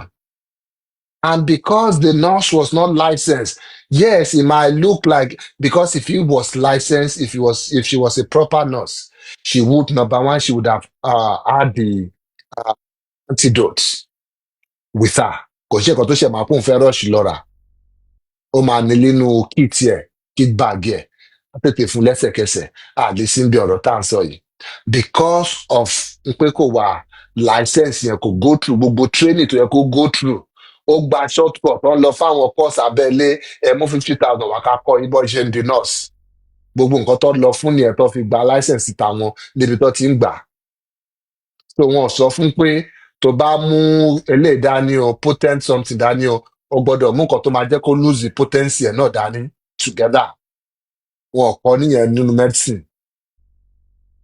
so logically and scientifically nọ́ọ̀sì ló cause chain of reaction yìí kò dẹ̀ ní license tó lè fún ní backing pé yes mo ṣe ó dẹ̀ mistake ni because on a normal day ó bá ní license gidi náà tó bá ṣẹlẹ̀ náà bẹ́ẹ̀ yẹn mistake ni kò sí nǹkan tẹ́ máa ṣe fún she only feel sorry and maybe apologize to the family and that is it nothing license yẹn máa cover maybe even insurance yẹn gan máa cover any civil suit ẹ bá fẹ́ bá fà lẹ́yìn yẹn gan nothing else would have happened but nítorí kò ní license ó ní láti lọ face court because of that one so tell me what justice will VDM now suddenly bring forth for you?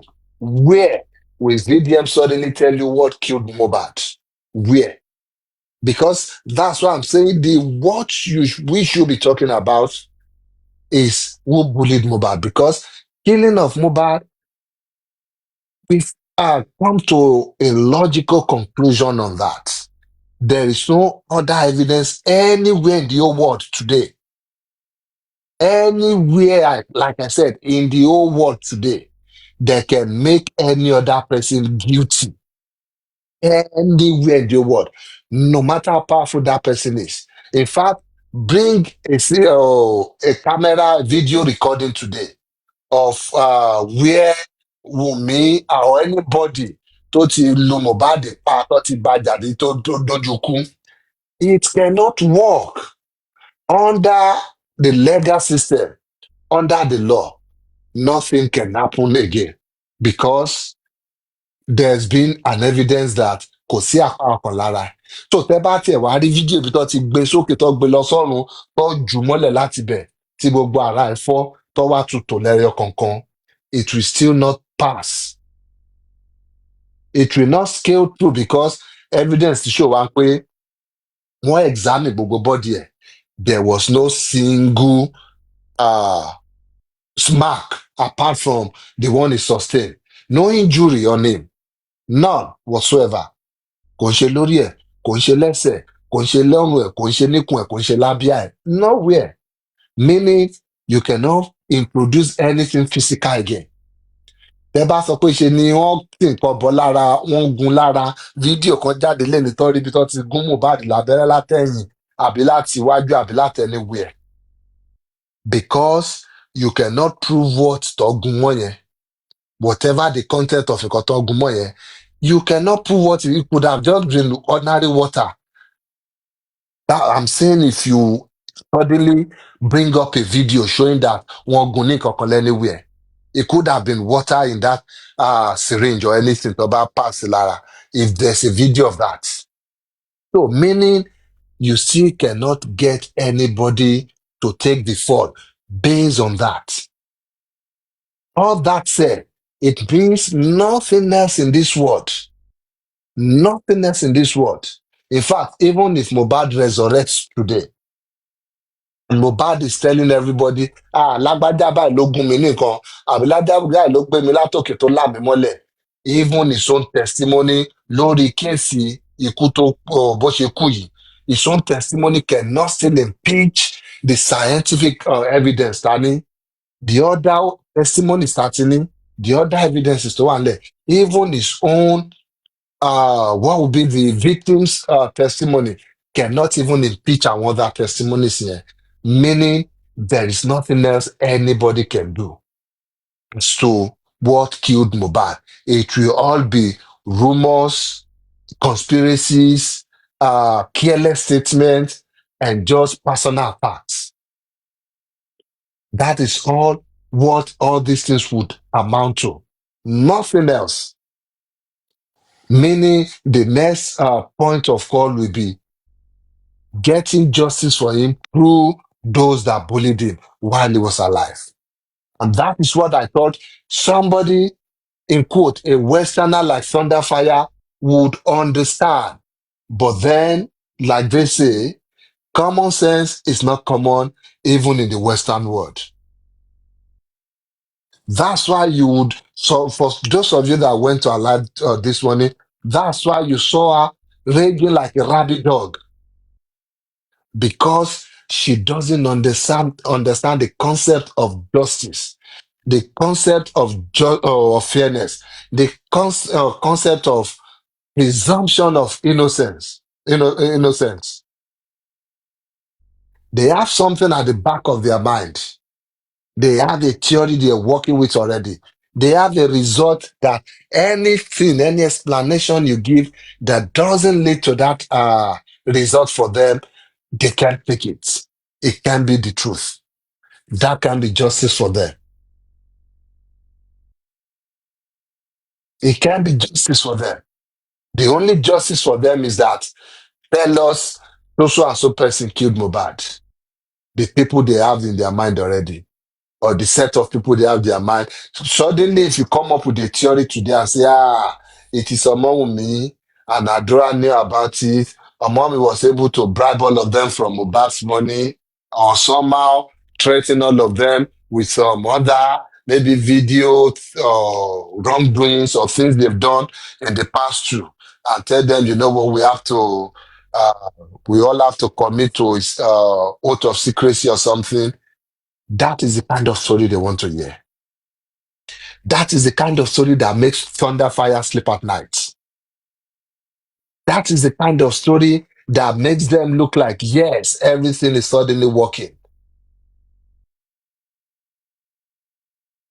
But that is also the kind of stories for mad people in asylum. The kind of story people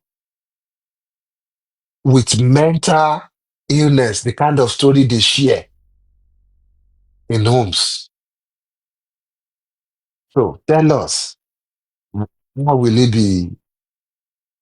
We're going to be in the wrong comparing you to mad people. Really, no. Because you guys, you share the same fantasies. You have the same delicacy, conspiracy theories here and there. But then enough of you guys. Naira Marley and Sam Larry, the next stage of justice, whether you like it or not, we will come there. And it is how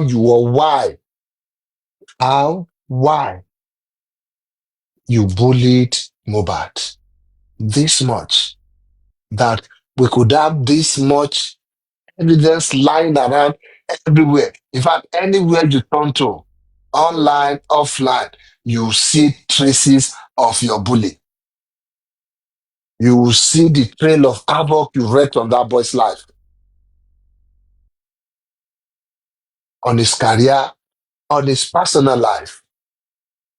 Bí ó bá ṣe ń pé àwọn pẹ́rẹ́ǹtì ẹ̀ náà kàn jẹ́ wọn kàn jẹ́ ẹni tí èèyàn lè speak on their behalf náà ni. They were humiliated. Ó lu ọmọ wọn, àwọn òbí ẹ̀ tún káwọ́ sẹ́yìn wá bẹ̀bẹ̀.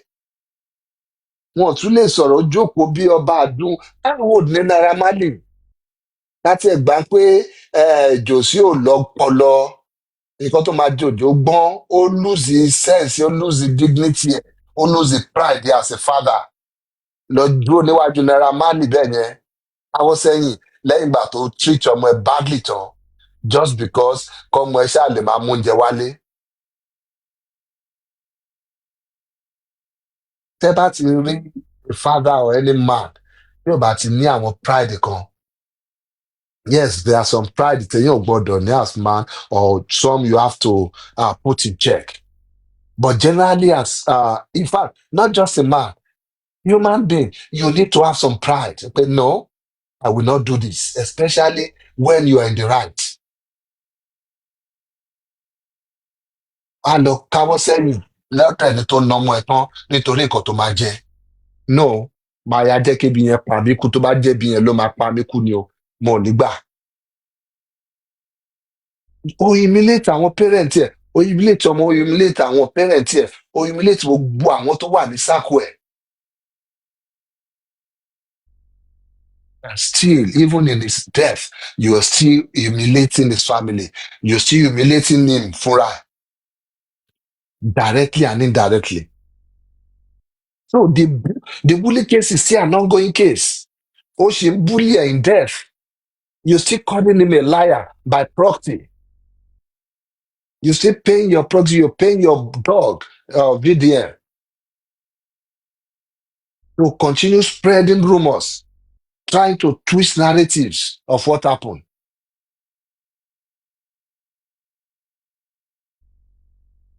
So, how are you going to explain to us that you didn't bully him?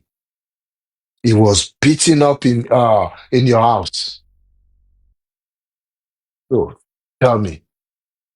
I know your stupid friend, should I call him your friend now or your boy VDM? He was speaking on your behalf. Call him video to bati luwa. Whether ulu, bolu, you bullied him. Bullying is all encompassing. Bullying is wider than assault. Bullying is wider than harassment. So, what we're talking about is that you bullied this boy. Part of bullying is sitting there while your goons, while your gang members, while they were pouncing on him. That is bullying. Bullying is keeping his monies that was due to him and not paying him so that you can have influence on him, so that you can determine the course of his life. That is also part of bullying. Your boy, your stupid dog, VDM, he admitted in one of those videos he did earlier on that you are owing, that you agreed, you told him that you are owing him so much money. Where is the money now? How much is the money again? Tell us. Where is that money now? Would that be the reason why you're throwing up so much dust? So that we don't settle this case of bullying and we start asking for the monies you're owing him. So that somewhere, somehow, you can keep these monies for yourself. How much are you owing him? Can you tell us? Not even giving him his money when those monies were due to him. Nígbà yẹn gan. It's a case on its own. It can be linked to this bullying. It's a systemic bullying. That's what you've done. You fought with him. You tried to suppress him in every way you could. And you are now saying you didn't bully him. Kọ́ lọ mú fídíò bí tó ti bully ẹ wá. Fídíò bí tó ti harass bàbá ẹ̀ ńkọ́? Bí tó ti embarrass bàbá ẹ̀, tí màmá ẹ̀ kúnlẹ̀, tí bàbá ẹ̀ káwọ́ sẹ́yìn, tó ń pojú wálẹ̀ nígbà tó ká búrẹ́dì mọ́ wọn lọ́wọ́. Fídíò bí tó ti ń nà nínú ilé ẹ̀ ńkọ́? In your circle of influence, where you were the boss.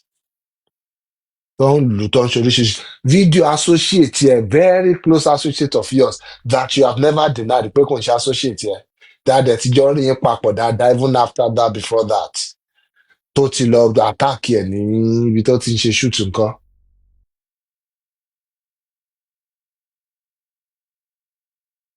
Tó bá rẹ́dì kéèsì ẹ̀ gan, tó bá jẹ́ pé ìjọba tó bá jẹ́ pé government tó wà responsible and responsive lánàá ni. Under RICO gan lẹ́kọ̀ọ́ ti charge ẹ̀. Because now you are like a mafian boss. Yes, so for a mafian boss, it will be hard fún ẹ láti rí pé o bá bọ̀ lọ́wọ́ ẹ̀, they buy anything lọ́wọ́ ẹ̀, but they always have boys. They always have captains, general, lieutenants doing this work for them. Under àkọ́tọ́ ẹ̀kọ́ fi charge ẹ̀ gan nìyẹn.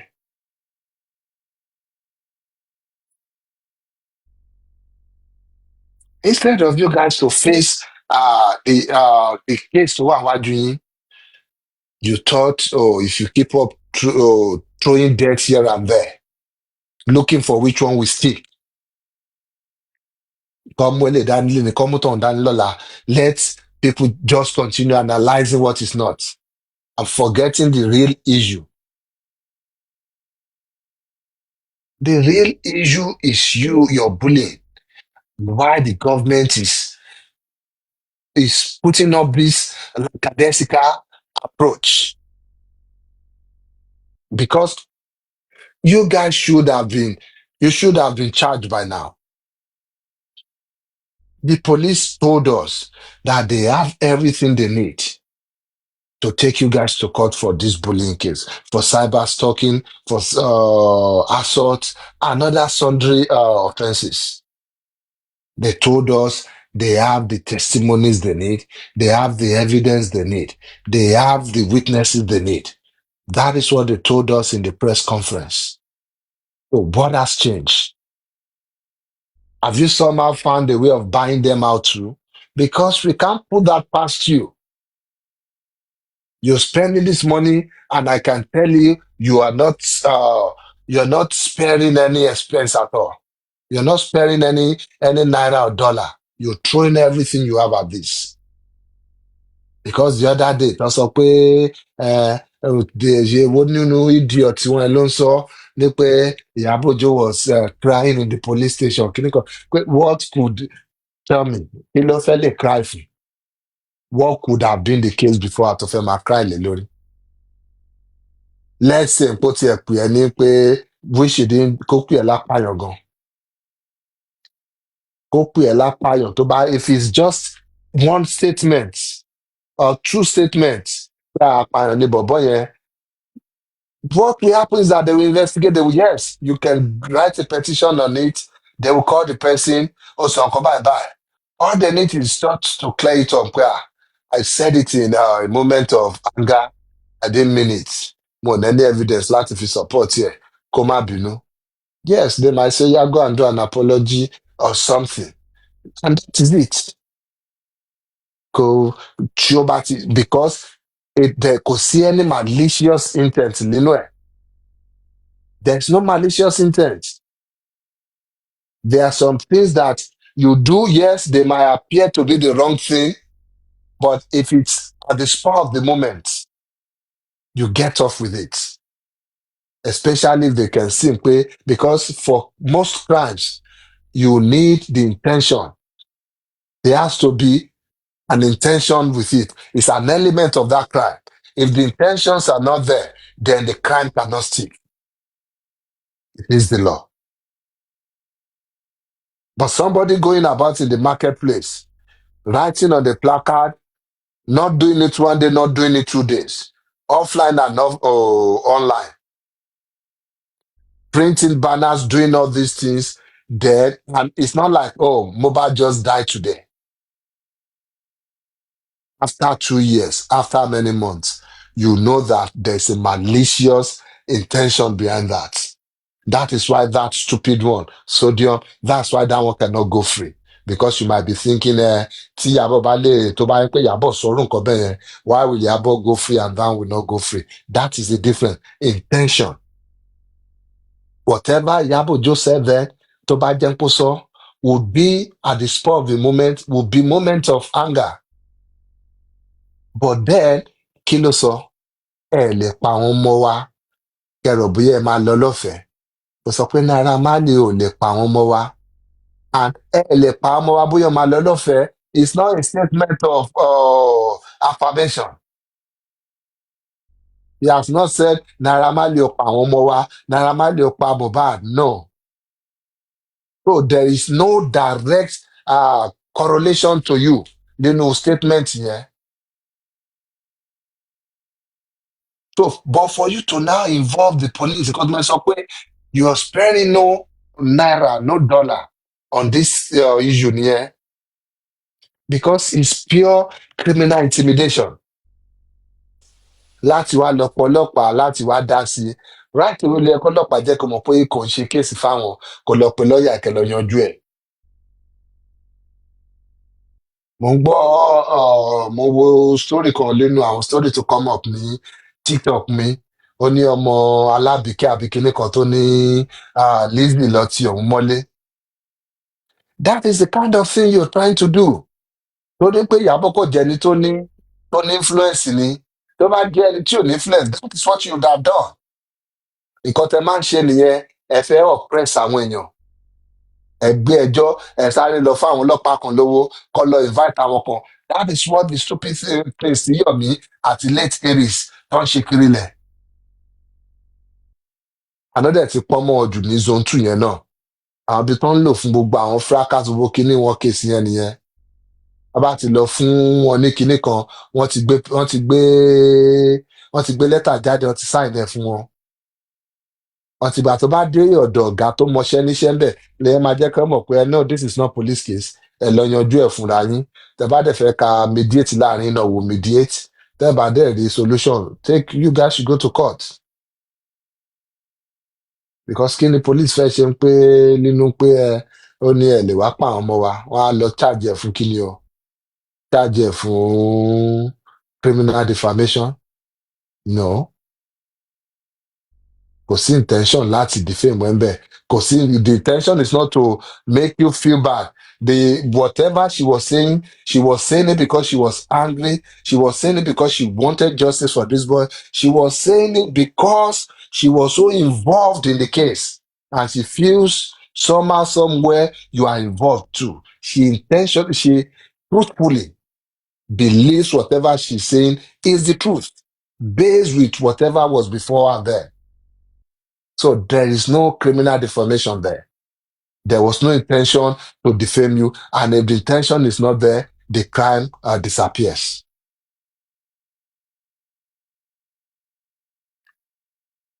Ẹ wá ná owó kiri lẹ̀ láti fi oppress àwọn èèyàn tó fẹ́ sọ̀rọ̀. Bẹ́ẹ̀ ń ná fọlọ́pàá, lẹ́ ń ná fún lọ́ọ̀yà. Bẹ́ẹ̀ ń ná fún lọ́ọ̀yà, lẹ́ ń ná fáwọn blogger. Bẹ́ẹ̀ ń ná fáwọn blogger, lẹ́ ń ná fáwọn keypad warriors.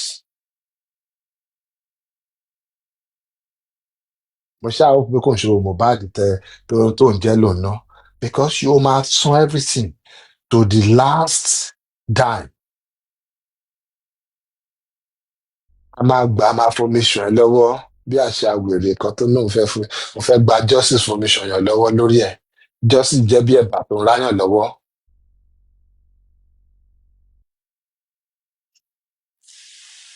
Because ti Naira Marley àti Sam Larry, ìyẹn it's a clear cut case. Ó wà glaring. Number one, liar ní Sam Larry. Ordinary owó tó ló jẹ́ àmọ̀kan tó jẹ́ lówó fún òfun alóríṣiríṣi bíi narrative mẹ́ta ọ̀tọ̀ọ̀tọ̀. Ó jẹ́ lówó fókù màmá ẹ̀, ó jẹ́ lówó fún bẹ́ẹ̀dì ẹ̀, ó jẹ́ lówó fún visa process tó ṣe fún àtìyàwó ẹ̀, èrò ọkàn ló jẹ́ lówó fún. Can you just pick one of these stories and ka stick pẹ̀lú ẹ̀ kalẹ̀ ní nǹkan tá a máa analyse? Má stress wa. Èwo ọ̀gàn ló jẹ́, èwo ló san, èwo ni ò san. Tọ́lọ́hun ò bá fẹ́ ba ayé ẹ jẹ́, má stress wa o. Tí ayé ò bá fẹ́ kúkúlùkù, má stress wa o. Mú kọ́nu gbogbo ẹ o. Ó jẹ́ ká mọ ìta máa dé pẹ̀lú pé òkè tó bá dé òkú màmá ẹ ni ká bẹ̀rẹ̀ nǹkan tó ṣẹlẹ̀ ọgán tó fi rò pé mohbad ló máa kọrin òkú fún màmá ẹ. Olùsí olóòbùkú ó ti gbàdúrà kú sí ìyá oníyà olùsí bí ẹ̀dẹ̀ ti kú dẹ̀ kò jẹ́ àwọn. Ọmọ ọlọ́mọ ń kọ hip hop, orin tó máa àwọn boys ìjọ tó mú everything ṣe kínní, oníkó a máa kọrin òkú fún màmá ẹ. Maybe that could be the reason tí ò ṣe kọ́. Mo fẹ́ kí ẹ máa jónu sàárè ni olóbùkú ọmọ fìtínọ́tì ọmọ òròlé ayé ṣó yẹ kó gbórí oní hip hop fún ìyá ẹ ṣó yẹ jẹ́ hip hop gbà tó wà láàyè ọmọ burúkú. Ó tún disrespect màmá ìgbà tó ń lọ sọ́run. Ó disrespect yẹ o ó disrespect olóbùkú ó tún disrespect oníyanu sàárè. Dìbò ló ti fẹ́ kọ ni ẹ tí ibi tó bá ti ń ṣe kí ló máa ń ṣe yẹn náà service of song ṣé mohbad wá dúró síbi kan kí ló máa kọ ń bẹ̀ kí ló máa kọ ní lórí yẹn èmi lọ́mọ ghetto àwa fi sí slow beat báwọn yẹn bá ń kọjá tó ń wò yá níbi tó kú sí bẹ̀ èmi lọ́mọ ghetto mo ti dájú ló mọ àfẹwájú àfẹjú ìyá Sam Larry bí. àbí bàbá òkú tọ́ ní.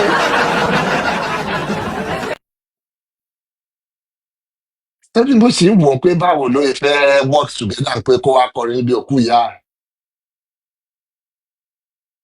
ẹ̀. Ok, a mọ̀ pé ọ̀ràn ẹ̀ ní iṣẹ́ ni. Títí ẹ fẹ́ easy. You just come out and say iṣẹ́ tọrùn ẹ̀ ló jẹ́. Yes, bóyá ó wá ṣiṣẹ́ jẹ́. Maybe people can wò ó pé okay, let's go for the bigger evil. Because yes, tó bá kó yín sílẹ̀ iwájú mi náà, I know Naira Marley is the bigger evil. Ìwọ you are just ẹni tí ò níṣẹ́ ni Sam Larry. Àwọn tí ò níṣẹ́ tọkọ̀ fẹ́ oppress àwọn èèyàn ládùúgbò, gbogbo àwọn ẹ̀gbọ́n wèrè tẹ́lẹ̀ ní Lagos Island tẹ́lẹ̀ káàkiri yẹn, àwọn yẹn nìyẹn. Once you take their paymasters, Sam Larry ò yàtọ̀ sí gbogbo àwọn tẹ́ máa rí ní gbogbo àwọn agbèrò tá a máa fáwọn conductor blow. Ẹ fẹ́ gbowó lọ́wọ́ àwọn èèyàn, owó ọ̀sán dà, owó alẹ́ dà, ẹ kọ́ da blow mẹ́ta bo conductor náà. Ẹ̀yin máa gbowó yẹn lọ́wọ́ ẹ̀ ọ́, bọ̀tá ìkọ̀kọ́ jẹ blow lọ́wọ́ yín náà. And because people see that every day, ọ̀bùn bó ti nọ́mà pé kí ló wà ń bẹ̀. Bó sáré kẹgbàá mélòó bò láti ó ní láti ṣú ẹ̀ pé àwọn lọ́lá àdúgbò. That is not normal. That is brute force. That is, it shouldn't have a place in our society. Ẹ wá at the end of the day, a sọ pé ẹ̀ ń pọ̀ náà kọ́ náà wá tún Nàìjíríà ṣe. Ọlọ́run ó ti tún ṣe. Ó ti tún ṣe, Ọlọ́run ráyè òṣì. Ọlọ́run ní time gbogbo rubbish bẹ́ẹ̀ yẹn, as far as I'm concerned, with all these things going on in our setting there, it's not like we don't have vices in other societies. But you have systems in place to correct them. But we don't have systems. Even the system we're trying to build, you still have people trying to sabotage it, people trying to break it down. Tell me if God has not abandoned that country.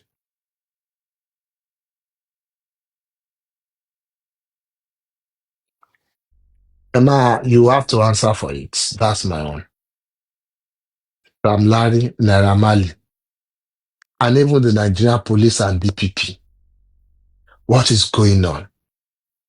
We need answers. When will Naira Marley and Sam Larry be charged? Have they been charged secretly for the bullying of mohbad, not for circumstances surrounding his death?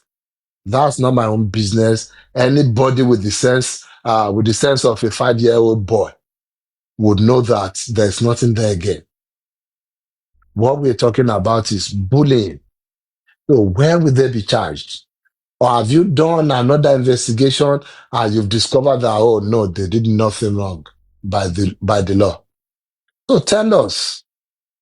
We can analyze it together and we move on from it also. That is my own justice. That is my own cry every day.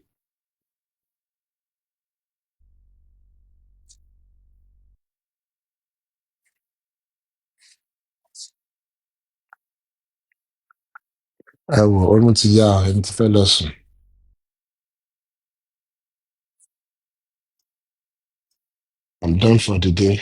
I think I've offloaded enough and I can sleep again tonight. Ẹ ṣe Mr. Pythagoras. Èyí tẹ̀wé yẹn náà tó rẹ̀. Ká máa lọ ṣe olóbùkú tẹ́ pé hip hop ló fẹ́ lọ kọ fún ìyá ẹnu kòtò báyìí sí.